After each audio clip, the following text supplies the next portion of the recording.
Good morning, ladies. It's Sarah Shipton here from Scrapbooking with Sarah. Thank you all for joining us today for our live Technique Tuesday class in our Scrapbooking with Sarah Shipton Facebook group. Today is Tuesday, 5th of December, and today's Scrapbooking Weekly Challenge, I am sharing with you our beautiful new featured paper collection for December, which is called Evergreen. And I'm going to be showing you how to do this ink distressing technique, which we have here around the outside of my journaling box. And also we have a little bit of ink distressing down here in the bottom right-hand corner as well. So let's get straight into it. My son has just pulled in the driveway. I didn't think he was going to be home this early from work. So anything could be happening, girls. Anything could be happening. Okay, so anyway, we are working with pattern number 18 this week from the Make It From Your Heart Volume 3 book. I love this how-to guide. It helps me to select my papers, pick a pattern, choose some photos, and get a scrapbooking layout done. And if you were to create one scrapbooking layout a week, you would have a complete album finished before the end of the calendar year. So wouldn't that be a great New Year's resolution to start with? Having that good to go from January 2024, one double-page scrapbook layout every single week. Wouldn't that be fantastic? A finished album at the end of the year. I'm just going to give my son a heads up that I am live in the office this morning. Oh, don't you just love this, girls? Don't you love it when you go live on the social media?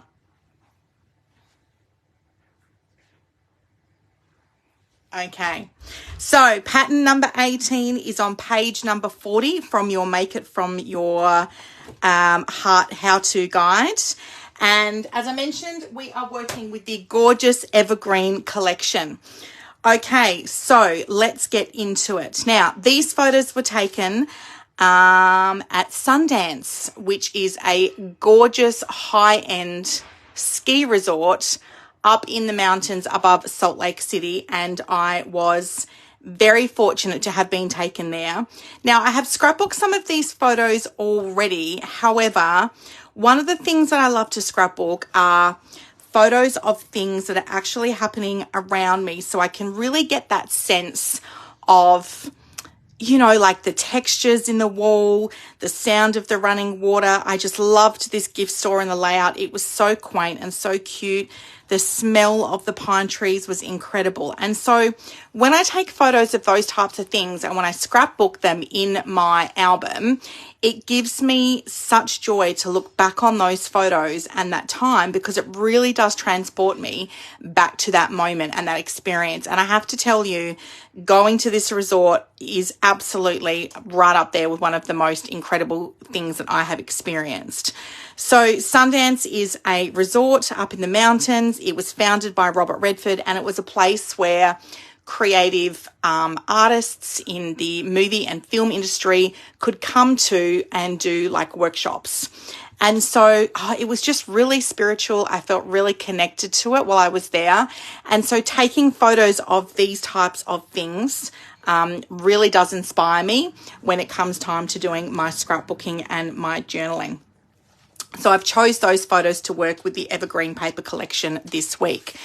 I'm going to give you a quick snapshot of the 3 double-page layouts that come in the Scrapbooking Workshop Kit. Now, close to my heart, on their official Facebook page, did do a live video showcasing this paper collection this morning, so be sure to check that out. You can see here we've done some Distress Oxide ink techniques here. We've sprayed with the white acrylic gloss spray as well. So I'm super excited to share this in more detail as we go throughout the month of December and our weekly challenges. That was layout number 1 for the Scrapbooking Workshop Kit. This was layout number 2. So this is exclusive paper that comes in the Scrapbooking Workshop Kit. You've got this gorgeous linen paper. You can see here that we've done the acrylic gloss spray here.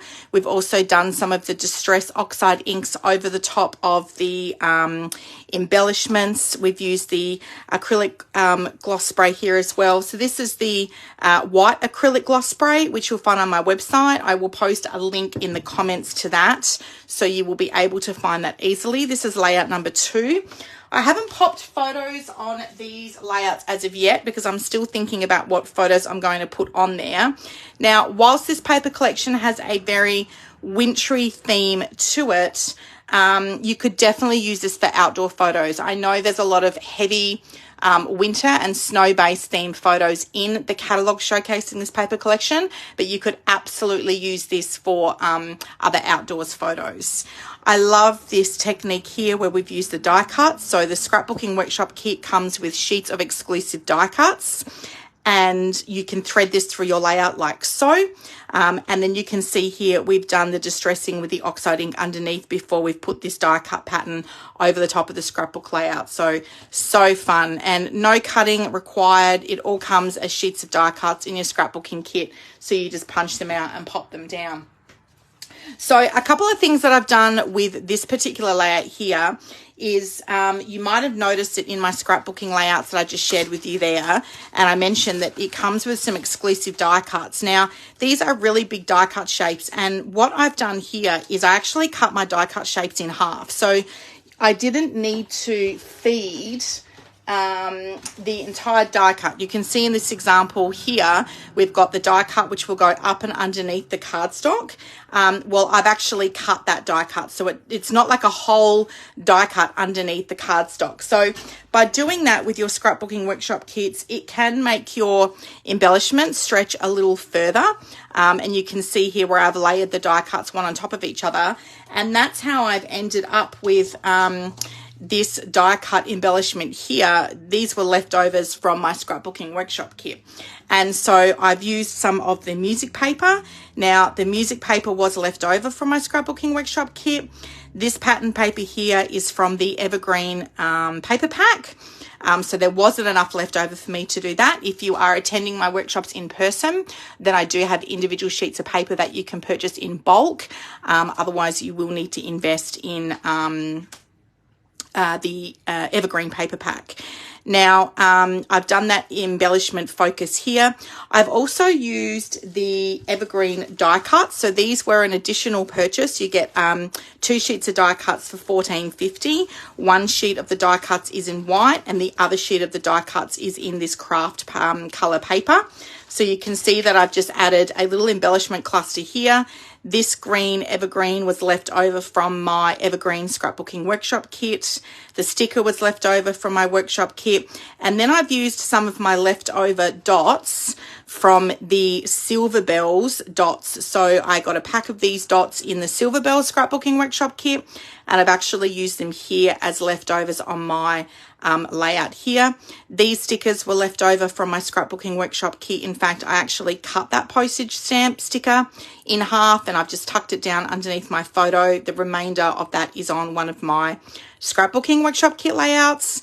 And you can see here I've popped some Distress Oxide ink underneath this embellishment cluster here, and by doing that it just adds a focal point or an anchor point even, if you would like, and so the eye is automatically drawn, you can see here, to this embellishment cluster here. And I have talked before in previous videos about when you're looking at doing your embellishment clusters, positioning them in a triangular effect, as when people are looking through your scrapbook album, the eye will automatically navigate from left to right, and having those embellishment clusters in that triangle effect is quite impactful. Now, for my title here, Sweet Memories, I've actually used the wood grain die cut titles, which I already had those, so you can get those for $7.50 a pack. I've put the word memories along the bottom here, and then the word sweet just above that. And that is pretty much it, girls, in terms of your embellishment clusters. Let's get into the journaling box now and the Distress Oxide ink. So the Distress Oxide inks we are using in this month's Scrapbooking Workshop kit, and there's 2 colours that we're using. We are using Rustic Wilderness and also Speckled Egg. So when you purchase the Scrapbooking Workshop kit, we've got the Evergreen collection here on pages 16 and 17. When you purchase the Scrapbooking Workshop kit, there will be an additional artistic technique to do. If you wish, it's optional. And it says here that we're embellishing with Distress Oxide ink and gloss spray. And so if you don't have those supplies, it shows you what the kit comes with, the contents of the kit. But then if you're wanting to do that additional optional featured technique to build on your creativity and your artistic skills, then there will be a list of additional supplies here in the catalogue that you will need to purchase. Now, most of you would have the journal pen, some 3D foam tape. You can see here we've got the words optional in brackets for the Distress Oxide ink in those two colours.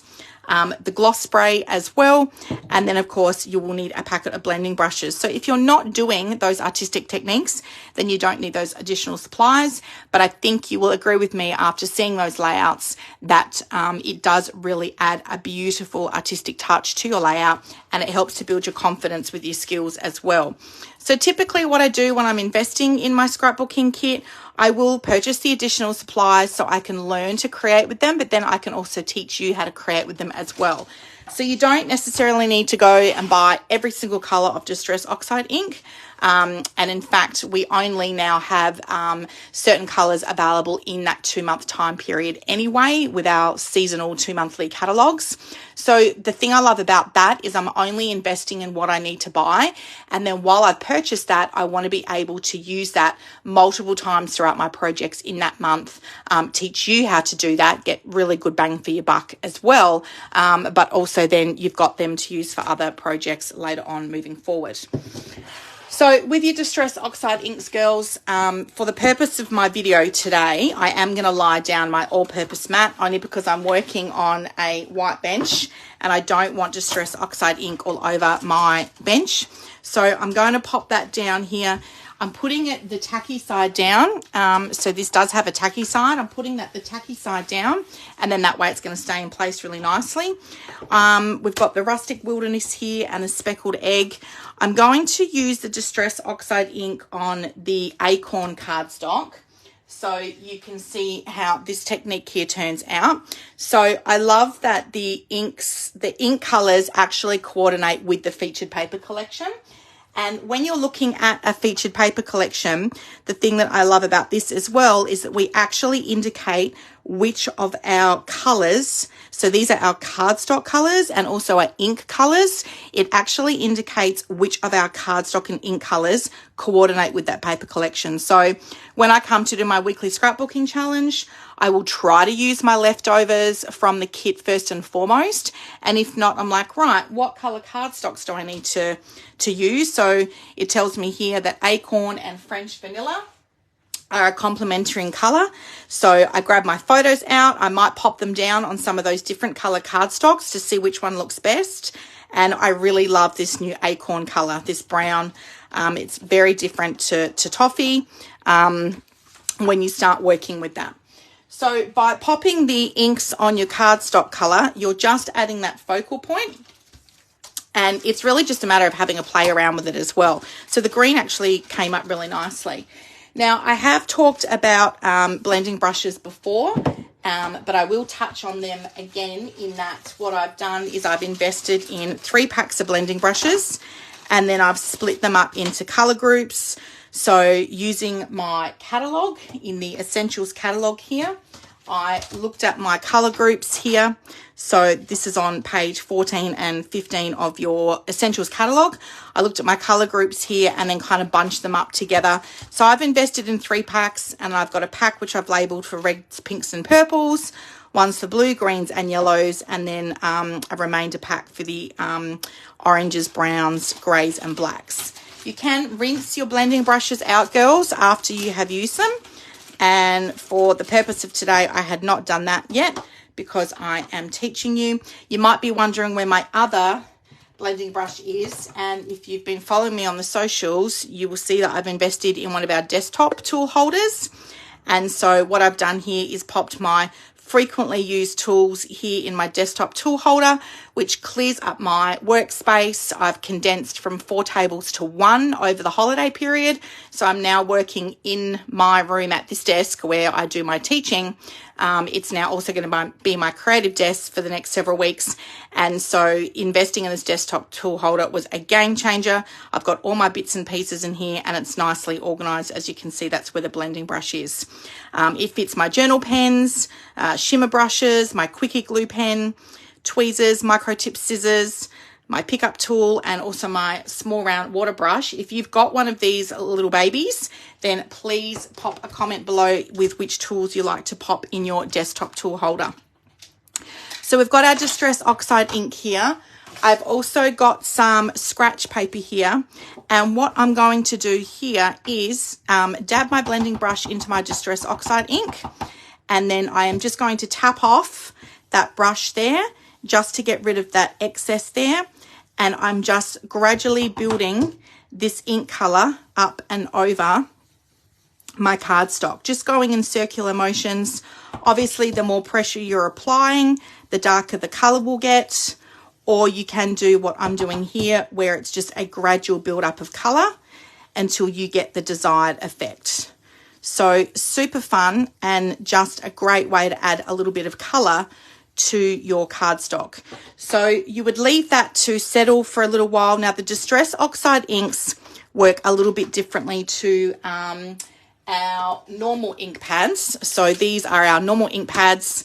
So this is a water-based dye ink, but this is a pigment-based dye ink. Okay, so a little bit thicker and heavier. You can see it looks quite chalky.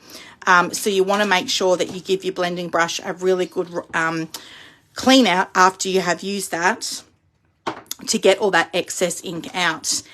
And you can see here that by running that blending brush and that Distress Oxide ink, it just adds that beautiful color tone underneath your embellishments. It just adds a little bit of pop, a little bit of pizzazz, and then you're building that up with your embellishments, a combination of the stickers and the die cuts. I've got some 3D foam tape under this one here, and then I've added some of my leftover. I love these, the Silver Bells dots are like a glitter. It's almost like a bronze glitter. And I think that just looks perfectly with that paper collection as well. So don't be afraid to mix and match your products around, girls, amongst paper collections. So with my journaling box here, because it was French vanilla, it did look a little bit washed out on there. And what I did here was just run my blending brush around the outside of the journal box. But what I did before that is I'm just going to grab my Versamat here. And I like to rule my lines for my journal box before I do the ink distressing. So I use my Versamat as a guide. I can write relatively small. So if I'm using my Versamat as a guide here, then I can rule my lines at 1/4 of an inch. I do prefer my journal boxes to be lined. I don't really like writing freehand. I've got my T-square ruler here, so I'm just taking off the T end of the square ruler, and I'm grabbing my black Le Pen, and I'm going to use my T-square ruler to help me journal these lines, and I'm using the lines on my Versamat, and I'm measuring these at 1/4 of an inch in. I like to use the T-square ruler to do this because it's see-through and I can rule my lines easier than if I were using a wooden ruler because you have got that clear ruler to actually look through and help guide you. So there are a number of different other uses that you can use for the T-square ruler. Admittedly, I do use mine a lot for ruling my journal lines. So I just go along and measure that at 1/4 of an inch along using the lines on the Versamat to guide me. And what I did here is I didn't actually add any extra ink to my blending brush before I went around the outside of this because the pigment ink will build up quite nicely in there. So I'm just starting off lightly around the outside with my blending brush. It actually ended up, admittedly, a lot greener than I expected it to. So that's why I'm not going to add any extra ink to this one today. So I'm just going around the outside here of my journal box and I'm getting the excess ink out of the blending brush. And then just for a little bit of fun, I'm just lightly going around the outsides of it on the flat section of the blending brush as well. And I know it looks like nothing's happening, but when you take a moment to step back from it, you're like, oh, it does actually come out and it looks really cool. Mel's joined us. Hi, Mel. Thanks so much for watching today. So I'm just very lightly going over that, and it kind of gives like a bit of a mirrored effect with the ink distressing. So that's fun. Okay, so I've got a journal box ready to rock and roll with next time I want to do that. And then all I've done here is obviously done my journaling. I've popped my journal box on. I had a leftover sticker here from my Evergreen Scrapbooking Workshop kit, so I've just tucked that down. I actually had cut that sticker in half. So again, you know, utilizing the products that you've got and rather using the whole sticker, I'm just going to chop off some excess there. This was a die cut from the Evergreen die cut. So with your Scrapbooking Workshop kit, girls, they give you the amount of die cuts that you need to use. So I only had one of these green left over. You're going to use all of the browns, all of the whites. So I did purchase a die cut pack separately because I will make extra layouts with the Evergreen paper collection. So I did get a separate pack of that to create with. So I've used that one there. This sticker was left over from the Evergreen Scrapbooking Workshop kit, and then I've just popped 3 of the dots in there. I like to put my dots in groups of 3, and I typically do like a large one, a medium one, and a small one, but I think I had some left over of the larger sizes, so I've just used them there on my layout. So that is the Distress Oxide technique for you girls today. You might recall we did a class a few weeks ago where I actually inked over the top of the wood grain. I did think about doing that with the Distress Oxide ink and my blending brush, but I've decided against it. So I've just popped that straight on my scrapbook layout like so. And she is done. So I hope you've enjoyed today's Technique Tuesday class. Ladies, sorry for the interruption before with my son walking in, but it kind of worked out okay. Sometimes he's got the music blaring and he walks in, he's like, "What up, brah?" That's the kind of lingo we get here when you have teenage boys in the house, right, girls? And thankfully I had none of that today. So it all worked out okay. But hey, that's life. This is what we do. I have the pleasure and the honor of being able to work from home and be there when my adult kids need me, which I absolutely love. So enjoy your week, everyone. I hope you've enjoyed today's Technique Tuesday, and I can't wait to see what you create from this week's scrapbooking challenge. Thanks for, oh my gosh, I almost forgot. The lucky draw for this month. I had it sitting right here as well. Oh, could you believe that if I forgot again? Alrighty. So there are some names in here for people that have entered the scrapbooking challenges for the month of November. So we had, I can't remember, I think it was only four challenges. So you got a ticket into the draw for recreating the challenge, and then there were some ways to earn a bonus ticket. I'm just going to turn around so I can pick out a lucky ticket, and the lucky winner is going to win 2 times items at 50% off. You will have until the 31st of December to claim your 2 50% off items. Who is the lucky winner? It is Kim Kazaza. Congratulations, Kim. I will be in touch with you to help you to claim your 2 50% off items. You might be investing in some of these beautiful Evergreen products. Thanks so much for watching, girls, and congratulations to Kim for being our lucky winner for November. Look forward to seeing what you're all creating this week. Thanks, girls.